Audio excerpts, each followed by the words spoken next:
கிறிஸ்துவுக்குள் அன்பானவர்களே, இந்த மாதத்திலும் உங்களை நான் சந்திப்பதில் மகிழ்ச்சி அடைகிறேன்.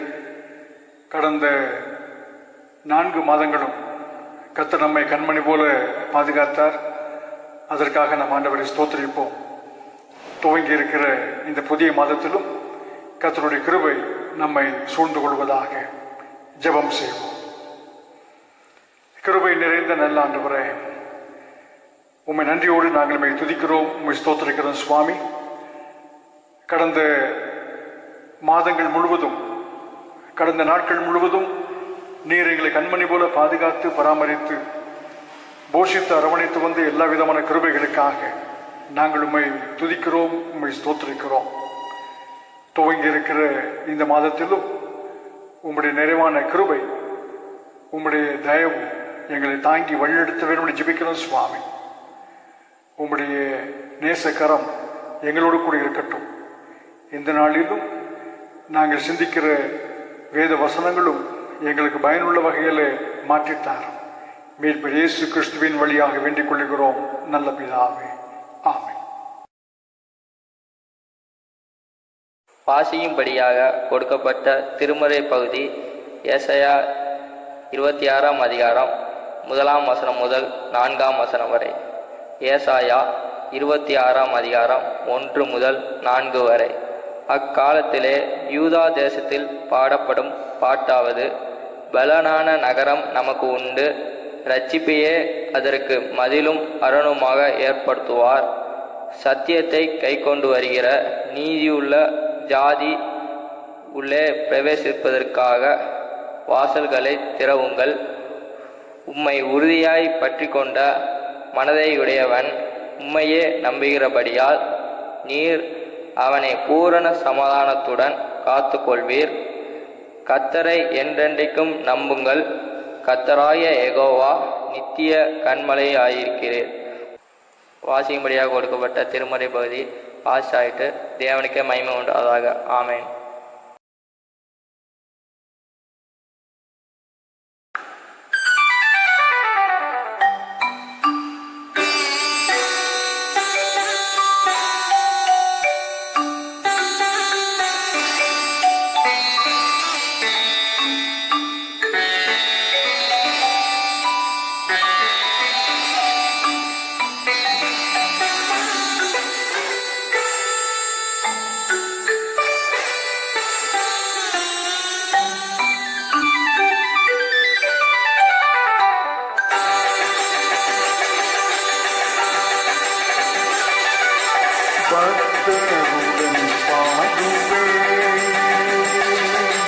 பக்தருடன் பாடுவேன், பரமசபை முற்றக்குளம் கூடுவேன். பக்தருடன் பாடுவேன், அன்பாளனை குமருள்நாதர் மார்பினில்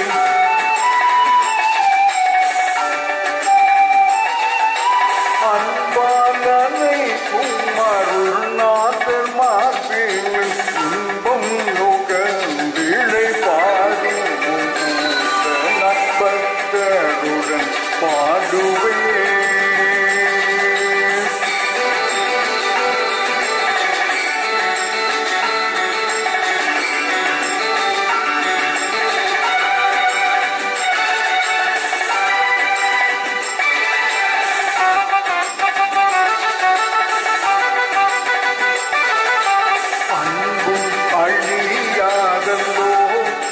வண்ணமே அன்பையின் இன்பகளும்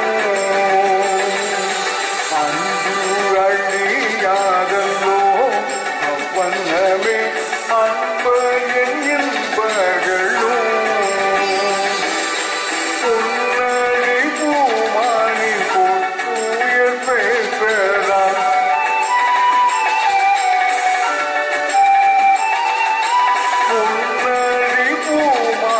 புத்துயிர் பேசலாம் இன்னுடன் தங்குவார் இன்னொரு காரணம் பக்தருடன் பாடுவேன்.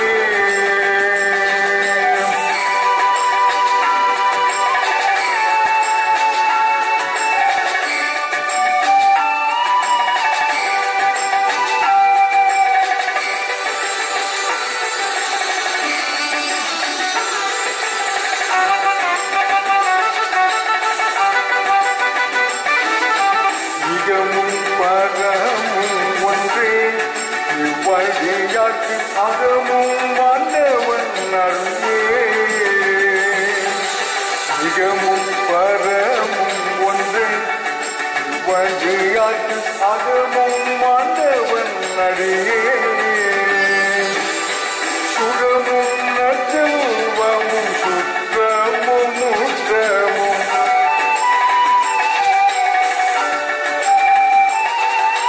சுகமும் நச்சல்வமும் சுற்றமும் முற்றமும் உயரில்லரசகன் இன்ப பாசமே பக்தருடன் பாடுவே பரமசபை முக்த குளம் கூடுவே பக்தருடன் பாடுவே அன்பாலனை குமருள் நாதர் மார்பினில்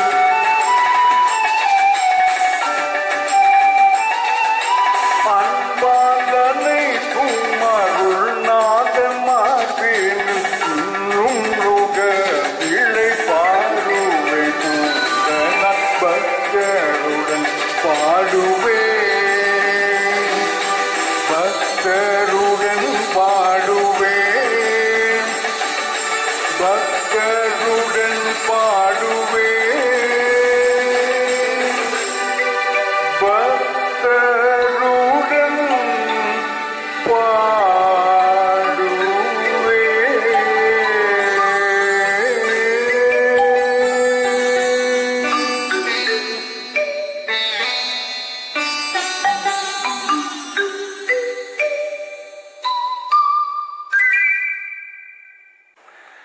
கிறிஸ்துவுக்குள் அன்பானவர்களே, எம்பிரான் இயேசு கிறிஸ்துவின் இனிய பெயரிலே உங்கள் யாவரையும் அன்போடு வாழ்த்துகிறேன்.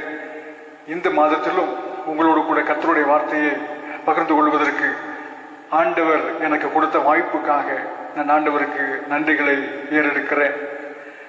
அருமையானவர்களே, இந்த மாதத்தில் நமக்கு ஆண்டவர் கொடுத்திருக்கிற வாக்குத்தத்தம் என்னவென்றால், கர்த்தர் நம்மை உறுதிப்படுத்துகிறவர். கர்த்தர் நம்மை உறுதிப்படுத்துகிறவர். அதாவது நம்முடைய வாழ்க்கை முழுவதையும் ஆண்டவருடைய உறுதிக்குள்ளாக நாம் இருக்கிறோம் என்பதை இந்த வேத தியானத்தின் வழியாக நாம் கற்றுக்கொள்ள இருக்கிறோம். சாலமோன் ஞானியை கேட்டு பார்ப்போம் என்றால் மிக அழகாக அவர் சொல்லுகிறார். நீதிமொழிகளின் புத்தகம் 16ஆம் அதிகாரம் 9ஆம் வசனத்தை வாசிக்க கேட்போம். மனுஷனுடைய இருதயம் அவனுடைய வழியை யோசிக்கும், அவனுடைய நடைகளை உறுதிப்படுத்துகிறவரோ கர்த்தர். மனுஷனுடைய நடைகளை உறுதிப்படுத்துகிறவர் கர்த்தர். அருமையானவர்களே, நம்முடைய வாழ்க்கையினுடைய பாதைகள் எல்லாவற்றையும், நம்முடைய நடைகள் எல்லாவற்றையும் உறுதிப்படுத்துகிறவர் ஆண்டவர் என்பதை மிக தெளிவாக சாலமோன் ஞானி குறிப்பிட்டு வைக்கிறதை நாம் பார்க்கிறோம். ஆகவே நாம் எதை குறித்தும் கவலைப்பட வேண்டிய அவசியம் இல்லை, எதை குறித்தும் கண்ணீர் விட வேண்டிய அவசியம் இல்லை. காரணம் என்னவென்றால், நம்முடைய நடைகளை உறுதிப்படுத்துகிறவர் கர்த்தர். ஆகவே நம்முடைய வாழ்வினுடைய அனைத்து அம்சங்களையும் அவருடைய பார்வைக்குள்ளாக இருக்கிறது என்பதைத்தான் இங்கே குறிப்பிட்டு சொல்லுகிறார். மாத்திரமல்ல, சங்கீதக்காரனை கேட்டு பார்ப்போம் என்றால் அவரும் கூட அவருடைய பாணிகளே இவ்விதமாக சொல்லுகிறதை நாம் பார்க்கலாம். 89ஆம் சங்கீதம் 28ஆம் வசனம். என் கிருபையை என்றென்றைக்கும் அவனுக்காக காப்பேன், என் உடன்படிக்கையை அவனுக்காக உறுதிப்படுத்துவேன்.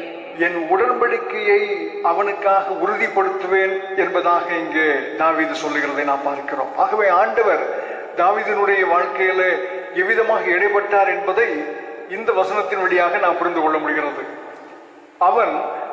அவனுடைய அனைத்து வாழ்வினுடைய அனைத்து பகுதிகளையும் ஆண்டவருடைய பாதுகாப்பிற்குள் இருக்கிறது.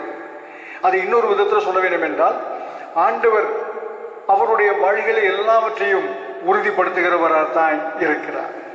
அருமையானவர்களே, இந்த உறுதித்தன்மை எவ்விதமாக கிடைக்கிறது அதை நாம் யோசிப்போம் என்றால் 3 வகைகளை உங்களோடு கூட நான் அதை சொல்ல விரும்புகிறேன் சுருக்கமாக.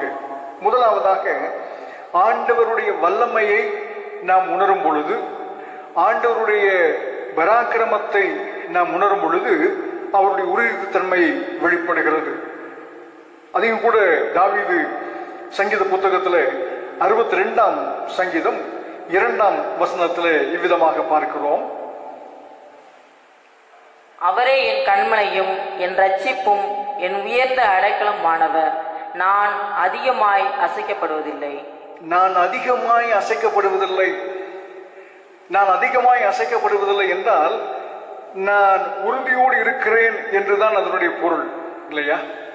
காரணம் என்ன? அவரே என்னுடைய கண்மலை, அவரே என்னுடைய துருகம், அவரே என்னுடைய கேடகம், அவரே என்னுடைய கோட்டை என்றெல்லாம் அவர் ஆண்டவரை உறுதிப்படுத்துகிறதை நாம் பார்க்கிறோம். உருவகப்படுத்துகிறார், அவருடைய வல்லமையை உருவகப்படுத்துகிறார், அவருடைய ஆற்றலை இங்கே தாவீது அவருடைய வார்த்தைகளின் வழியாக விவரிக்கிறதை நாம் பார்க்கிறோம் அருமையானவர்களே. ஆகவே அவருடைய தன்மைகளை நாம் பார்க்கும் பொழுது அவர் கோட்டையாக இருக்கிறார், அவர் துருகமாய் இருக்கிறார், அவர் கேடகமாய் இருக்கிறார், அவர் கண்மலையாய் இருக்கிறார். ஆகவே நான் உறுதியோடு இருக்கிறேன். காரணம் என்ன? ஆண்டவருடைய வல்லமை பெரியதாய் இருக்கிறது. அவருடைய வல்லமையை நாம் உணரும் பொழுது நமக்கு உறுதித்தன்மை கிடைக்கிறதை நாம் இந்த வசனத்திலே பார்க்கிறோம். இரண்டாவதாக, நாம் ஆண்டவரை பார்ப்பதினாலே, நாம் ஆண்டவரை தரிசிப்பதினாலே இந்த உறுதித்தன்மையை நாம் பெற்றுக் கொள்கிறோம் அருமையானவர்களே. அதையும் கூட இங்கே தாவீது 16வது சங்கீதத்திற்கு வரும் பொழுது 8வது வசனத்திலே இவ்விதமாக அவர் குறிப்பிட்டு வைத்திருக்கிறார். கர்த்தரை எப்போதும் எனக்கு முன்பாக வைத்திருக்கிறேன். கர்த்தரை எப்பொழுதும் எனக்கு முன்பாக வைத்திருக்கிறேன். அவர் என் வலது பாசத்தில் இருக்கிறபடியால் நான் அசைக்கப்படுவதில்லை. அவர் என் வலது பாசத்தில் இருக்கிறபடியால் நான் அசைக்கப்படுவதில்லை, இல்லையா? அங்கே 62ஆம் சங்கீதத்திலே பார்த்தோம், அவர் எனக்கு கோட்டையாய் இருக்கிறார், அவர் எனக்கு துருகமாய் இருக்கிறார், அவருடைய வல்லமையை நான் புரிந்து கொண்டதினாலே நான் அசைக்கப்படுவதில்லை என்று சொன்னார். இங்கே கர்த்தரை எப்பொழுதும் எனக்கு முன்பாக வைத்திருக்கிறேன். ஆகவே நான் காலையில் எழுந்தவுடன் முதலாவது ஆண்டவரை தரிசிக்கிறேன். நான் அதிகாலையில் எழுந்தவுடன் முதலாவது ஆண்டவரை நான் பார்க்கிறேன். அவருடைய திருமறை வசனங்களை நான் வாசிப்பதின் வழியாக, அவருடைய திருமறை வசனங்களை நான் தியானிப்பதின் வழியாக, ஆண்டவரோடு கூட தனித்த நிலைமைகளை நான் ஜெபிப்பதின் வழியாக நான் ஆண்டவரை காண்கிறேன். ஆகவே நான் அசைக்கப்படுவதில்லை. இதுதான் தாவீதினுடைய அனுபவத்திலே நான் பார்க்கிற அருமையான ஒரு காரியம் அருமையானவர்களே. ஆகவே நாம் ஆண்டவரை எப்பொழுதெல்லாம் பார்க்கிறோமோ, ஆண்டவரை நான் எப்பொழுதெல்லாம் தரிசிக்கிறேனோ, ஆண்டவரை நான் எப்பொழுதெல்லாம் திருமறையின் வழியாக ஜெபத்தின் வழியாக நான் அவரை காண்கிறேனோ, அப்பொழுதெல்லாம் நான் அசைக்கப்படாமல் இருக்கிறேன். இதுதான் ஆண்டவர் இந்த மாதத்திலே நமக்கு தந்திருக்கிற அருமையான ஒரு வாக்குத்தத்தம். ஆகவே இந்த தரிசனத்தை எப்பொழுது பார்க்க முடியும்? மத்தியான வேளையிலும் பார்க்கலாம், இரவிலும் பார்க்கலாம் ஆண்டவரை. ஆனால் இதெல்லாவற்றிற்கு மேலாக அதிகாலையில் பார்ப்பது என்பது சிறப்புக்குரிய ஒரு காரியம் அருமையானவர்களே. காரணம் என்னவென்றால், சாலமோன் ஞானி சொல்லுகிறார், அதிகாலையில் என்னை தேடுகிறவர்கள் என்னை கண்டடைவார்கள், இல்லையா? ஆகவே அதிகாலையில் ஆண்டவரை தேடுகிற இருதயம் உள்ள மக்கள் உண்மையிலே பாக்கியவான்கள் தான். காரணம் என்னவென்றால், இருதயத்தில் சுத்தமுள்ளவர்கள் பாக்கியவான்கள், அவர்கள் தேவனை தரிசிப்பார்கள் என்று இயேசு கிறிஸ்து மலைப்பிரசங்கத்தில் சொல்லுகிறதை பார்க்கிறோம். ஆகவே ஆண்டவரை தரிசிக்க வேண்டும் என்றால் இருதயத்தில் சுத்தம் தேவை. இருதயத்தில் சுத்தமுள்ளவர்கள் அதிகாலையில் எழுந்து ஆண்டவரை பார்ப்பார்கள். ஆகவே இப்படிப்பட்ட ஆண்டவரை தரிசிக்கக்கூடிய நிலைமையிலே நாம் உறுதிப்படுகிற மக்களாக காணப்படுகிறோம். அந்த உறுதித்தன்மையை நாம் விளங்கிக் கொள்ளுகிறோம். மூன்றாவதாக பார்க்கிறோம், ஆண்டவர் மீது வைத்திருக்கிற விசுவாசம், ஆண்டவர் மீது வைத்திருக்கிற நம்பிக்கை, இதன் வழியாக கூட நாம் உறுதிப்பட முடிகிறது. அதையும் தாவீது எழுதி வைத்திருக்கிறதை பார்க்கிறோம். சங்கீதம் 26ஆம் சங்கீதத்தில் 1ஆம் வசனம், கர்த்தாவே என்னை நியாயம் விசாரியும், நான் என் உத்தமத்திலே நடக்கிறேன், நான் கர்த்தரை நம்பி இருக்கிறேன், ஆகையால் நான் தள்ளாடுவதில்லை. நான் கர்த்தரை நம்பி இருக்கிறேன், ஆகையால் நான் தள்ளாடுவதில்லை, இல்லையா?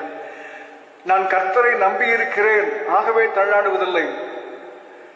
ஆண்டவர் மீது வைத்திருக்கிற விசுவாசத்திலே, ஆண்டவர் மீது வைத்திருக்கிற நம்பிக்கையின் அடிப்படையிலே நான் என்னுடைய வாழ்க்கையிலே ஒருபோதும் தள்ளாடுவதில்லை. ஒருபோதும் அசைக்கப்படுவதில்லை. அதைத்தான் நாம் இதில் பார்க்கிறோம். அது இன்னொரு விதத்தில் சொல்ல வேண்டும் என்றால், ஆண்டவருடைய உறுதித்தன்மை எனக்கு இருக்கிறது. நான் ஆண்டவருக்குள்ளாக உறுதியோடு நிற்கிறேன் என்பதைத்தான் நான் இதில் புரிந்து கொள்ள முடிகிறது அருமையானவர்களே. ஆகவே அவருடைய வல்லமையை குறித்து பார்க்கும் பொழுதும் தாவீது நான் அசைக்கப்படுவதில்லை என்று சொல்லுகிறார். அவரை பார்க்கும் பொழுதும் அவரை தரிசிக்கும் பொழுதும் கூட நான் அசைக்கப்படுவதில்லை என்று சொல்லுகிறார்.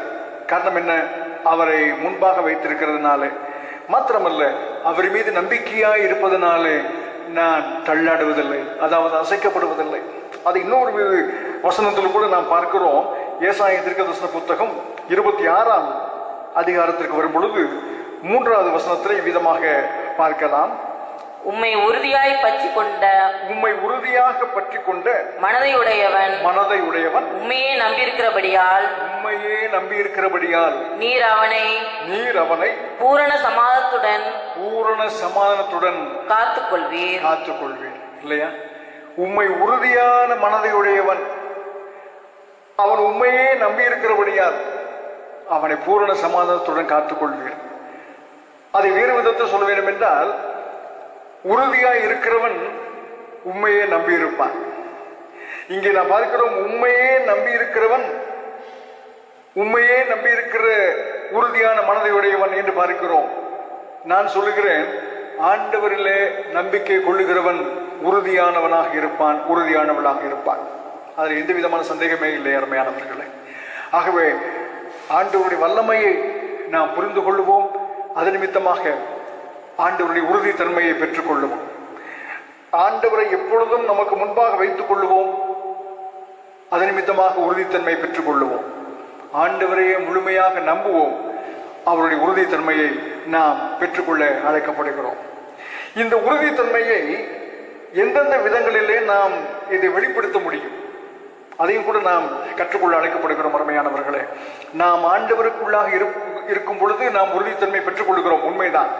ஆனால் இந்த உறுதி தன்மையை, இந்த அசைக்கப்பட முடியாத நிலைமையை, இந்த தள்ளாடாத நிலைமையை நான் எந்தெந்த வகைகளிலே இதை வெளிப்படுத்துகிறேன்? பவுலடிகளார் கூறுகிறார், 1 கொரிந்தியர் 15ஆம் அதிகாரத்தில் 58ஆம் வசனத்தை வாசிக்க கேட்போம். ஆகையால் எனக்கு பிரியமான சகோதரரே, கர்த்தருக்குள் நீங்கள் படுகிற பிரயாசம் விருதாவாய் இராதென்று அறிந்து நீங்கள் உறுதிப்பட்டவர்களாயும் அசையாதவர்களாயும் கர்த்தருடைய கிரியையிலே எப்பொழுதும் பெருகிறவராயும் இருப்பீர்களாக. இங்கே பவுலடிகளார் மிக அழகாக கூறுகிறார் இல்லையா? நீங்கள் கர்த்தருக்காக படுகிற பிரயாசம் விருதாவாய் இராது என்று நீங்கள் அறிந்து உறுதிப்பட்டவர்களாக நீங்கள் இருக்க வேண்டும். அப்படி என்றால் அருமையானவர்களே, ஆண்டவர் நமக்கு ஒரு உறுதித்தன்மையை தந்திருக்கிறார் என்றால், ஆண்டவர் நம்முடைய வாழ்க்கையை உறுதிப்படுத்தியிருக்கிறார் என்றால், நாம் கர்த்தருக்காக உழைக்க வேண்டும், கர்த்தருக்காக பிரயாசப்பட வேண்டும். கர்த்தருடைய ஊழியத்துக்கு அடுத்த காரியங்களிலே என்னுடைய நாட்டம் எவ்விதமாக இருக்கிறது, கர்த்தருடைய ஊழியத்தின் கடத்த காரியங்களிலே நான் எந்த அளவு ஈடுபட்டிருக்கிறேன், என்னை முழுவதுமாக ஆண்டவருடைய பணிகளுக்கு நான் என்னை அர்ப்பணித்திருக்கிறேனா? யோசித்து பார்ப்போம். இந்த மாதத்திலே வந்திருக்கிறேன்னா, ஆண்டவரே உம்முடைய உறுதித்தன்மையை நீர் எனக்கு தந்திருக்கிறீரே சுவாமி, உமக்கு ஸ்தோத்திரம். ஆனால் அதே வேளையில உமக்காக, உம்முடைய ஊழியத்திற்காக, உம்முடைய திருப்பணிகளுக்காக நான் என்னையே அர்ப்பணித்திருக்கிறேனா? என்னுடைய குடும்பமாக உம்முடைய ஊழியத்திற்கு அடுத்த காரியங்களிலே, உங்களுடைய திருப்பணிகளுக்கு அடுத்த காரியங்களிலே நாங்கள் பிரயாசப்படுகிறோமா? பிரயாசத்தை எடுக்கிறோமா? நாம் யோசித்து பார்க்க அழைக்கப்படுகிறோம். அப்படி ஆண்டவருக்காக பிரயாசத்தை எடுக்கும் பொழுது, பிரயாசப்படும் பொழுது, அது ஒரு நாளும் விருதாவாய் போகாது. வீணாய் போகாது. காரணம் என்னவென்றால், ஆண்டவர் நமக்குள்ளாக இருக்கிறார். அந்த உறுதித்தன்மை இந்த ஆண்டவருக்காக படுகிற பிரயாசத்திலே வெளிப்படுகிறது. அதைத்தான் நாம் இந்த வசனங்களிலே பவுல் கூறுகிறதை பார்க்கிறோம். மாத்திரமல்ல, இந்த உறுதித்தன்மையை எவ்விதமாக வெளிப்படுத்தலாம் என்றால், யோபுவினுடைய அனுபவத்திலே நாம் பார்க்கிறோம். 2ஆம் அதிகாரத்திற்கு வரும் பொழுது, யோபுவின் புத்தகம் 2ஆம் அதிகாரம் 9ஆம் வசனம். அப்பொழுது அவன் மனைவி அவனை பார்த்து, நீர் இன்னும் உம்முடைய உத்தமத்தில் உறுதியாய் நிற்கிறீரோ? தேவனை தூஷித்து ஜீவனை விடும் என்றாள். அங்கே யோபுவினுடைய மனைவி யோபுவை பார்த்து சொல்லுகிறதை நாம் பார்க்கலாம். நீர் இன்னும் உத்தமத்திலே நிலைநிற்கிறீரோ? ஆண்டவரை தூஷித்து ஜீவனை விடும். அதாவது யோபுவினுடைய வாழ்க்கையின் அனுபவத்தை நாம் பார்க்கும் பொழுது, அருமையானவர்களே, ஆண்டவர் பாராட்ட பெற்ற ஒரு அருமையான ஒரு மகன் என்றுதான் நாம் சொல்ல முடியும். அதை யோபுவின் புத்தகம் 1 அதிகாரம் 1 வசனத்திலே நாம் பார்க்கும் பொழுது, நீதிமானும் சன்மார்க்கனும் தேவனுக்கு பயப்படுகிறவனும் பொல்லாப்புக்கு விலகுறவனுமாகிய என்றெல்லாம் நாம் அதிலே பார்க்கிறோம். இல்ல, எத்தனை நற்பண்புகளை அங்கே ஆண்டவர் பாராட்டி பேசுகிறதை நாம் பார்க்கிறோம். ஆகவே இத்தனை நற்பண்புகளையும் உடைய ஒரு மனுஷன் நிச்சயமாகவே அவன் ஒரு நீதிமான் தான். ஆகவே இப்படிப்பட்ட ஒரு நீதிமானாகிய பொல்லாப்பு விலகுகிறவனாகிய இந்த யோபு பக்தன் ஆண்டவரை தூஷிக்க மனம் வருமா? நிச்சயம் வராது. ஆகவே இந்த யோபு அந்தளவாய் அவர் தன்னுடைய உத்தமத்திலே, தன்னுடைய உண்மையிலே அவர் தன்னுடைய வாழ்க்கையை காத்து கொண்டார் என்று நான் பார்க்கிறோம். இன்றைக்கு நம்மை குறித்து நாம் யோசிக்கும் பொழுது, அருமையானவர்களே, ஒருவேளை செல்வம் வரும் பொழுது, ஐஸ்வர்யங்கள் வரும் பொழுது நாம் ஒருவேளை ஆண்டவரை தேடாமல் இருக்கலாம்.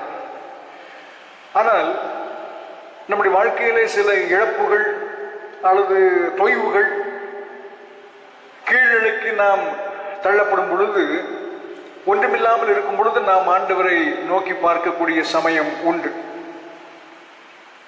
ஆனால் இங்கே நாம் பார்க்கிறோம், யோபுவை குறித்து பார்க்கும் பொழுது, அவன் செல்வந்தனாய் இருக்கும் பொழுது எந்த அளவாய் இருந்தாரோ அதே நிலைமையில தன்னுடைய வாழ்க்கை முழுவதும் ஒன்றுமில்லாமல் போகும் பொழுது கூட ஆண்டவரை விடவில்லை. இல்லையா? அவர் மீது வைத்திருந்த அந்த ஆழமான பற்றுறுதி, ஆழமான நம்பிக்கை, விசுவாசம் கொஞ்சம் கூட குறையவே இல்லை, அருமையானவர்களே. ஆனால் கோபப்பட்ட மனைவி சொல்கிறாள், நீர் இன்னும் உத்தமத்திலே உறுதியாய் இருக்கிறீரோ? இல்ல, வேற எந்த காரியத்திலும் உறுதியை குறித்து சொல்லல. நீர் உத்தமத்திலே உறுதியாய் இருக்கிறீரோ? அந்த அளவாய் உன்னுடைய உண்மைத்தன்மை வெளிப்படுகிறது. உன்னுடைய உத்தமம், உன்னுடைய ஆண்டவர் மீது வைத்திருக்கிற அந்த நம்பிக்கை வீணாக போகலையோ? இதெல்லாம் யோபுவின் மனைவி சொல்லுகிறதை பார்க்கிறோம். நான் நினைக்கிறேன், அருமையானவர்களே, யோபு பக்தனை குறித்து ஆண்டவர் கொடுத்த இத்தனை பாராட்டுகளை காட்டிலும், அந்த யோபு 1 அதிகாரம் 1 வசனத்துல ஆண்டவர் யோபுவை பாராட்டுகிறார் பாருங்கள். இத்தனை பாராட்டுகளை காட்டிலும் யோபுவின் சொந்த மனைவி பாராட்டுகிறது தான் பெரிய காரியம் என்று நான் நினைக்கிறேன். ஒருவேளை நம்முடைய பார்வையில இது ஒரு யோபுவின் மனைவி யோபுவை திட்டுகிறதை போல தெரியலாம். இன்னும் நீர் உத்தமத்திலே உறுதியாக இருக்கிறீரோ? தேவனை தூஷித்து ஜீவனை விடும், கோபத்தில் சொல்வதை போல இருக்கலாம். ஆனாலும் கூட அந்த வரியை நாம் பார்க்கும் பொழுது, இன்னும் நீர் உத்தமத்திலே உறுதியாக இருக்கிறீரோ என்று சொன்னால், உண்மையிலே யோபுவின் மனைவி கணவனாகி யோபுவை பாராட்டித்தான் பேசுகிறார். ஆகவே ஆண்டவர் பாராட்டுகிறதை விட மனைவி பாராட்டுகிற இந்த காரியம் மேலானது என்று நான் நினைக்கிறேன். காரணம் என்னவென்றால், உத்தமத்திலே உறுதியாய் நின்ற பக்தன். ஆகவே இங்கே பவுலடிகளார் ஆண்டவருக்காக பட்ட பிரயாசங்களிலே உறுதியாய் இருந்தார். இங்கே யோபு உத்தமத்திலே உறுதியாக இருக்கிறார். மாத்திரமல்ல, எபிரேயர் நிருபம் 10 அதிகாரத்திற்கு வரும்பொழுது 23 வசனத்திலே, அல்லாமலும் நம்முடைய நம்பிக்கையை அறிக்கையிடுகிறதில் அசைவில்லாமல் உறுதியாயிருக்க கடவோம். நம்முடைய நம்பிக்கையை அறிக்கையிடுவதில், நம்முடைய விசுவாசத்தை அறிக்கை செய்வதில் நாம் உறுதியாக இருக்க வேண்டுமா? இல்லை, இதுவும் கூட முக்கியமான ஒரு காரியங்க. நம்முடைய நம்பிக்கையை அறிக்கை செய்வது என்று சொல்லும் பொழுது, அதை வாயினாலே அறிக்கை செய்வது, நம்முடைய விசுவாசத்தை ஆண்டவர் மீது வைத்திருக்கிற அந்த விசுவாசத்தை நான் என்னுடைய வாயினாலே அறிக்கை செய்வது, என்னுடைய வாழ்க்கையினாலே அதை காண்பிப்பது என்பது நான் ஆண்டவருக்குள் உறுதியாக இருக்கிறேன் என்பதை வெளிப்படுத்துகிறது. இது மிக மிக முக்கியமான ஒரு காரியம். இன்றைக்கு அநேக வேளைகளிலே நான் கிறிஸ்தவன் கிறிஸ்தவள் என்று நாம் சொல்லிக் கொள்கிறோம். பாரம்பரியமாக கிறிஸ்தவன் கிறிஸ்தவள், பரம்பரையாக கிறிஸ்தவன் என்று சொல்லிக் கொள்கிறோம். ஆனாலும் கூட அநேக வேளைகளிலே அருமையானவர்களே, வாழ்க்கையினுடைய துன்பங்கள், இக்கட்டுகள், போராட்டங்கள், சஞ்சலங்கள், வேதனைகள், கண்ணீர், கவலைகள் வரும்பொழுது விசுவாசத்துல துவண்டு விடுகிறோம் இல்லையா? விசுவாசத்தை துவண்டு விடுகிறோம். ஆனால் இங்கே பார்க்கிறோம், நமது அறிக்கை எப்படிப்பட்டதாக இருக்கிறது. மீண்டுமாக அந்த வசனத்தை வாசிக்க கேட்போம். எபிரேயர் 10:23. அல்லாமலும் நம்முடைய நம்பிக்கையை அறிக்கையிடுகிறதில் அசைவில்லாமல் உறுதியாய் இருக்க கடவோம். வாக்குத்தத்தம் பண்ணினவர் உண்மையுள்ளவராய் இருக்கிறாரோ. ஆகவே நம்முடைய நம்பிக்கையை அறிக்கை செய்வதில் அசைவு இருக்கக்கூடாது. அதில் எந்த விதமான தொய்வு இருக்கக்கூடாது. நம்முடைய விசுவாசத்தை ஆண்டவர் மீது வைத்திருக்கிற ஆழமான நம்பிக்கையை அறிக்கை செய்வது என்பது மேலான காரியம்.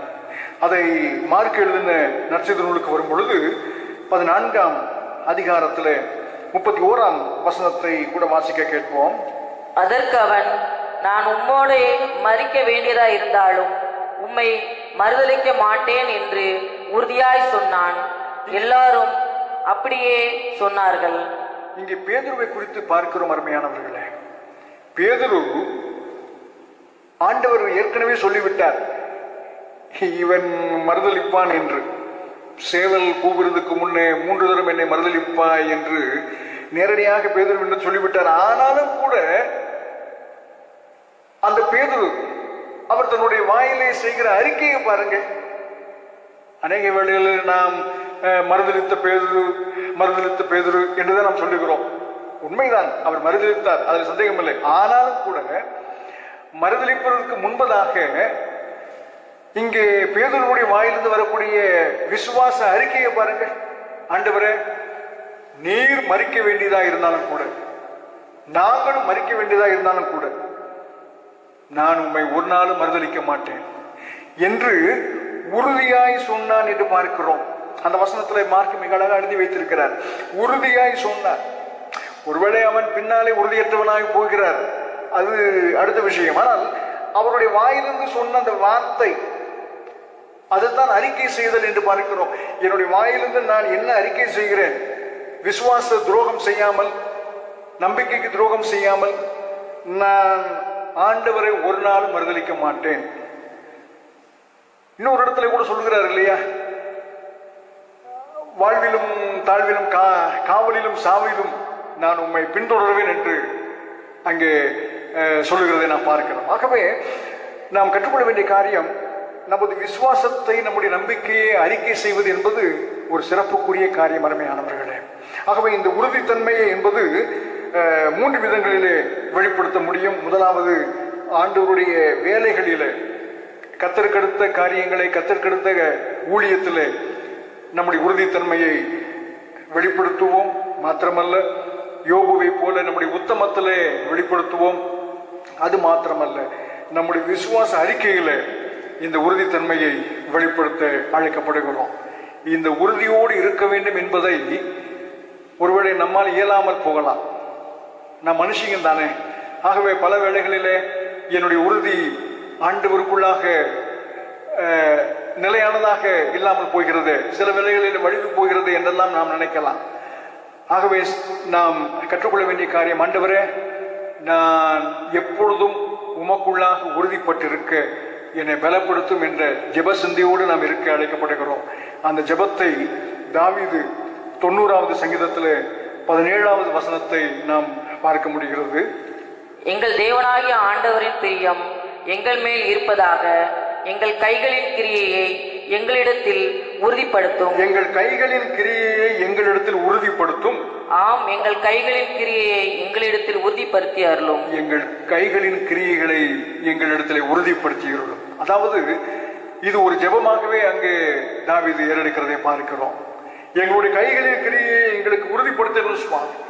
நாங்கள் செயல்படுகிற காரியங்கள், நாங்கள் திட்டமிடுகிற காரியங்கள், நாங்கள் தீர்மானிக்கிற காரியங்கள், நாங்கள் யோசிக்கிற அனைத்து காரியங்களும் உமக்குள்ளாக உறுதிப்பட்டதாகவும் அசைவில்லாததாகவும் இருக்க பலன் தான்.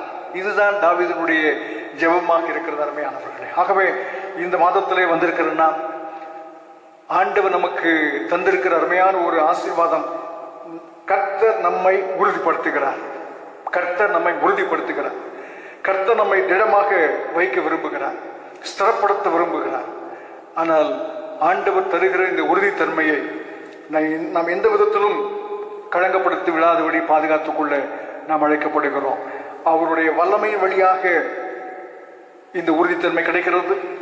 கர்த்தரை நாம் நமக்கு முன்பாக வைத்து அவரை காண்பதினாலே, தரிசிப்பதனாலே இந்த உறுதித்தன்மை கிடைக்கிறது. மாத்திரமல்ல, அவர் மீது வைத்திருக்கிற நம்பிக்கையின் வழியாக இந்த உறுதித்தன்மையை பெற்றுக் கொள்கிறோம். இந்த உறுதியிலே நாம் அசைவில்லாதவர்களாக இருப்போம். ஆண்டவருடைய நாம மாத்திரம் நம் மூலமாக மகிமைப்படுவற்றும்.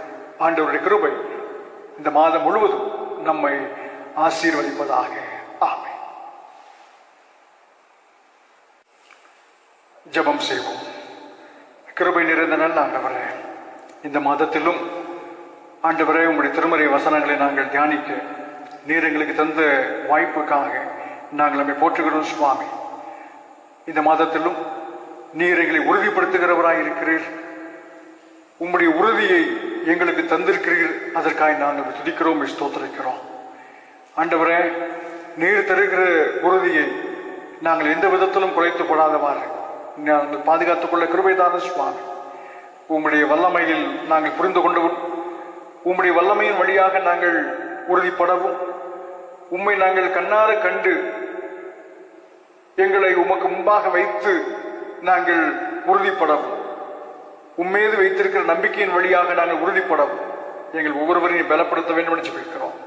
இந்த மாதம் முழுவதும் உம்முடைய திவ்ய கரம் எங்களை தாங்கி வழிநடத்த வேண்டும் என்று மீட்பர் இயேசு கிறிஸ்துவின் வழியாக வேண்டிக் கொள்கிறோம் நல்ல பிதாவே. ஆமென்.